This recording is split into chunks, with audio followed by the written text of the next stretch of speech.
Alright guys, what's going on? Welcome in. So, I don't know how you feel about the season, but for me personally, it's flown by. Like, I cannot believe we're sitting here right now in week 15 of the NFL season. It really does feel like yesterday I was making previews and recaps of preseason games, but here we are, and the Jets are going to be on the road this week taking on the rival Miami Dolphins, a 6-7 Dolphins team right now currently on a 5-game winning streak.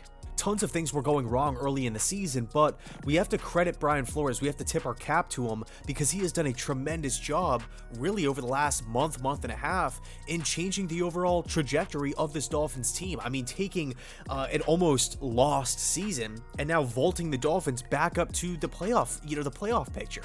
And I know it sounds crazy, but that's the reality of the situation. When you rattle off 5 straight wins and you're sitting here right now, 1 game below 500, I mean, you have to credit the leadership. Now, there has been a couple of trends that this Dolphins team has really displayed over the course of this winning streak. Number one, Tua has been playing some really good football. I mean, he's super efficient. He's not putting the defense in bad positions. He's not turning the ball over. You look at his numbers. Over the last 3 games alone, he's thrown for 747 passing yards, 6 touchdowns to only 1 interception. Okay, so you have really good quarterback play. Not to mention, he's a younger guy with mobility, so he could extend plays and hurt you on the ground. Number 2, the defense has done a really good job of taking the football away.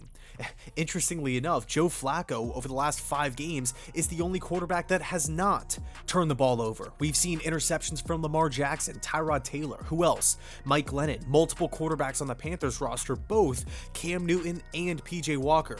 Trend number 3, this defense has gotten a lot better over the last month and a half in stopping the run. That was a huge issue earlier on in the season. So it's looking like they have that figured out. Now, of course, they have talent, they have the personnel defensively, but now they have the production to back it up. So I think right off the bat, this is going to be a challenge for Robert Saleh's Jets. This team all year has struggled big time with consistency. I mean, stringing along W's, stringing along success. It just has not really been there. It's this crazy up and down roller coaster ride. There's no stability whatsoever. I mean, this team does not play complementary football, not in the least. When the offense goes out there, puts up some points, they're constantly moving the chains, the defense is atrocious. When the defense goes out there and puts up a pretty solid effort, we have some solid plays on special teams, the offense is a complete joke. And we just can't complete simple passes. We're constantly going 3 and out. This team does not look prepared on the road, so this team has their work cut out for them this weekend. But with that said, what can this Jets offense do to have success against this Dolphins defense? A defense that, again, has stepped up over the last month. I would say right now the biggest thing here is playing mistake-free football for all 4 quarters.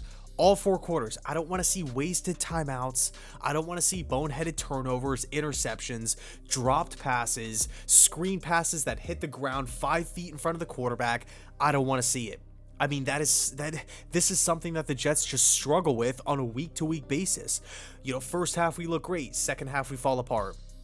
First half, we start off dropping passes and just overshooting guys, just total miscommunication. So that's point number 1. Mistake-free football. Don't beat yourself. Don't shoot yourself in the foot time and time again. The Dolphins already have more talent than us on that defense. Don't make it harder on yourself by missing wide open targets, by dropping easy passes, by not being able to get the play in. Okay, so point number 1, mistake-free football. Number 2, feed Michael Carter. He's coming back from injury. Michael Carter is one of my favorite players on this team.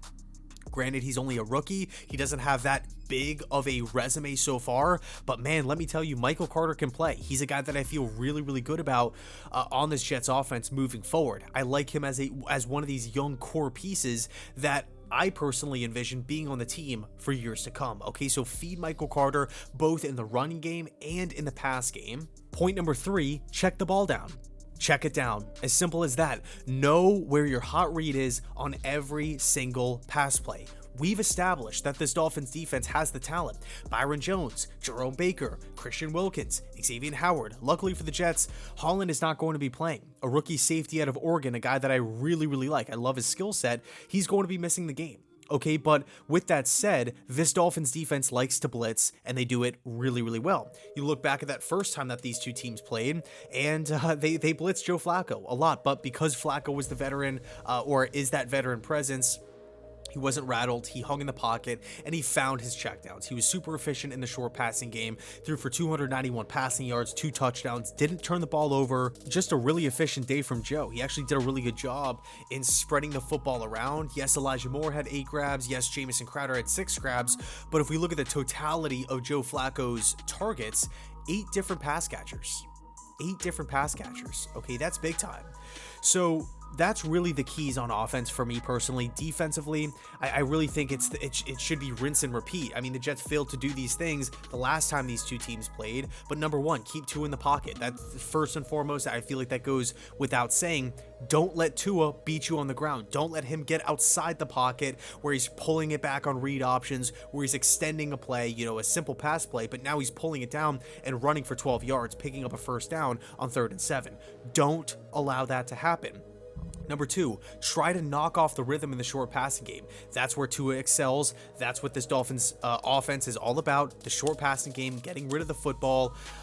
And they do a really good job at it. I mean, man, you look at Tua's completion numbers, they have been great. Okay, so these corners have to knock these receivers off rhythm. They have to knock them at the line of scrimmage. You have to get your hands dirty. And of course, attempt to slow down Mike Gesicki and Jalen Waddle in the short passing game. I personally would double Mike Gesicki. We look at the depth of the safety position right now on this Jets defense. It is thin. No Marcus May. No LaMarcus Joyner. Okay, we got guys like Ashton Davis back there, Riley. I mean, we have to try to neutralize Mike Gesicki. He can be a real threat on first downs and third downs in both the deep passing game and the short passing game, but specifically the short passing game is really where I want the Jets to focus. We have to watch him leaking outside and making plays up the sideline. But yeah, I think if the Jets defense can disrupt the short passing game early on within the matchup, it will bode well for this Salah, for this Ulbrich-led defense. So that's going to be it for me. Let me know your thoughts down below in the comment section. What are you expecting from this matchup? Do you think Zach Wilson has any chance of bouncing back? It's going to be interesting for sure. So anyway, thanks so much for watching. I really appreciate it. And as always, go Jets.